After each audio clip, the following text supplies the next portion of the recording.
I'm home, 2 November 2025. Just recapping the targets with the stainless Tikka 280 Ackley improved with a 26-inch barrel. That is a Brux. And just going to go over the numbers and pretty much consider where I'm going to go from here with it. But this is the triple nickel, as they call it, N555. Again, started off with 55 grains, ended up with 58 grains times 3. And you can see I'm in the mid 2900s with the N555. And that's beating the N560 by 100 feet per second. I don't know if I was near max with the 560. It really doesn't matter. I'm streamlining the powders from here. But again, this is next size, once fired Peterson brass. The twice fired brass, I measured it compared to the once fired, and it grew another 1/2,000. So from here I will full length size. But the once fired Peterson is definitely next size only. So there's the up charges, 55, 56, 57, 57 and a half, and 58 times 3. That is sub MOA. And there's the second step with the Hodgdon 4350 and the Reloader 19. What I did was I went from 54 and a half to 54.7 grains here with the Hodgdon. Pulled that group there. Same thing with the Reloader 19. I went up 0.2 grains. Got another sub MOA right there. Those are the numbers. And I went back to the original charges of 54 and a half and 59 respectively of both powders, but I seeded it 20,000 deeper, and I wanted to see what they would do. And again, there's the numbers there. And you'll see here just in a second, of course, this is all preliminary. This is just 3-shot groups. This is initial testing. But you'll see that at the longer depth yesterday, this did better as far as numbers. And again, with the Reloader 19, once they're an inch apart, I stop. It's just not going to cut it. Those are the speeds right there. And so compare that to yesterday, and that's the initial target from yesterday. Again, 54 and a half grains of the Hodgdon 4350, 2854, 2854, and 2863, good numbers. And I'm not going to do IMR 4350 again. I may revisit the Hodgdon 4831 shortcut. I don't know what it is. That powder just, whether it's too slow, it doesn't matter. It produces real good groups. And again, where I hunt, yeah, I can shoot to 600, 625. It's rare. I've done it several times. But the rifle's going to have to print, like I said in another video, it's going to have to be literally 4-inch group at that distance is an extreme. It's going to have to be that or tighter. With hand loads or factory ammo, it's going to have to repeat itself as well. There's again the IMR 4831. Again, IMR 4831 just seems to be a tight grouping powder. Whether it's ideal for the barrel length, the cartridge, the bullet weight, doesn't matter. The 4831s are definitely a go-to. There's the Reloader 19 again. This is again from yesterday. And there's the velocities right there. And there's that N560 here. So definitely got some stuff to work with. I'm leaning towards Reloader 19 and the Hodgdon 4350. Clearly, I don't care if I'm losing 100 feet per second with the Hodgdon 4350, if it's going to do that.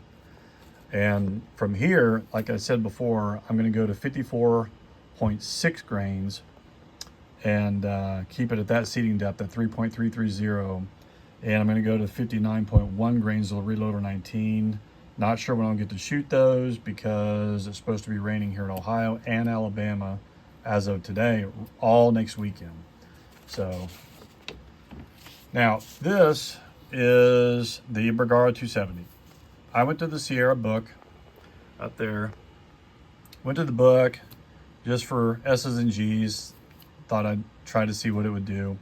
49.7 grains of Hodgdon 4350 was their accuracy load, and I went up 1/2 grain increments here and here and there, and the more powder the better it got. Now here's something interesting.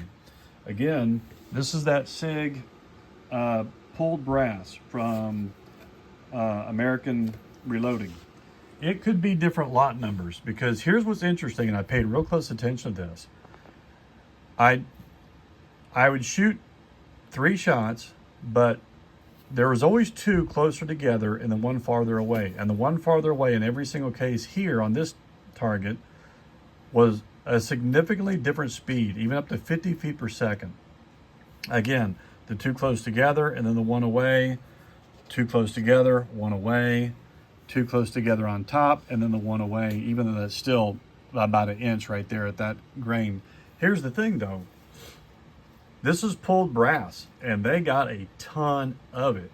I would imagine that if I decap these things and weigh them, I'm gonna guess, and I keep these things in order, I'm gonna guess that it's possibly a situation where the brass and or the primer could just be a different lot number. I've seen it before. I've seen it with Federal brass. I've seen it with Peterson brass. I've seen it with ADG brass. It's not substantial, but I really paid attention to this target, and the 2 that were closer together were nearly identical speeds, within 6 or 7 feet per second. And on all the ones that were away, it was substantially further apart, or substantially different velocity. Here's that 280 brass right here. I didn't shoot the last of the Reloader 19. I'll use it to foul the barrel next time, one of several. And here's that SIG brass right there for that Bergara 270. And I keep them in order. I keep everything as it is until I can review it. And by the way, there was a individual who decided to tell me that my Bergara 7 PRC was, there's just no way it was grouping a 1/2 minute of angle or 1/4 minute at 100 and then spreading like it was at distance, that you know, it was definitely me. Well, this is the 3rd confirmation of that factory ammo in that Bergara 7 PRC. That's quite a few shots in a ragged hole. It's factory ammo, so number 3 pulled away. No surprise. I've seen lots of the Hornady ammo that has a flyer. But anyway, 280 Ackley Improved is definitely one of my favorites, as evidenced by all the 280 brass by Peterson. Got stacks and stacks of. That's 2 of 4 stacks I got right there. And goodness knows I have plenty of the rifles now. I'm probably going to get 2 more made. One on a Tikka action and one to spin up on my Terminus Zeus. But I wanted to recap these targets and go back and revisit these 2 here, the Hodgdon 4350 and that Reloader 19. Pretty sure I'm going to ultimately make a decision between those 2, unless I do something stupid like get that Hodgdon 4831 out again and reshoot it to see what it does. I may monkey with the triple nickel. Not too bad. 46 to 68 feet per second spread on those 3. Initial pilot range trial there. That's definitely something to work with. Another thing too, I don't know who all pays attention to this. I do. I was taught to do this many years ago.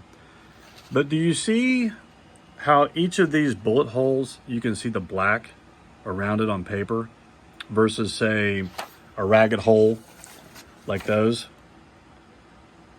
I've always paid attention to that. I don't remember his name. It's the guy that shot bench rest, gosh, 35 years ago, that told me to be careful and watch how my holes look on the paper. This is what I look for, a clean punched hole with the black all the way around it, just like these. He said that is one indicator, and you guys can help me out if this is true or not, but he said that's one indicator for sure that your bullets are really stable. I've just always paid attention to it. I like it when they look like this, little black rings around the holes, and that's what I look for. If your paper is connected to your backdrop solidly and you're still getting what looks like torn holes, I've been told that's not good. So Maybe that was that problem with that factory ELDM ammo in the Bergara. Anyway, good shooting, good hunting to you all. Be safe.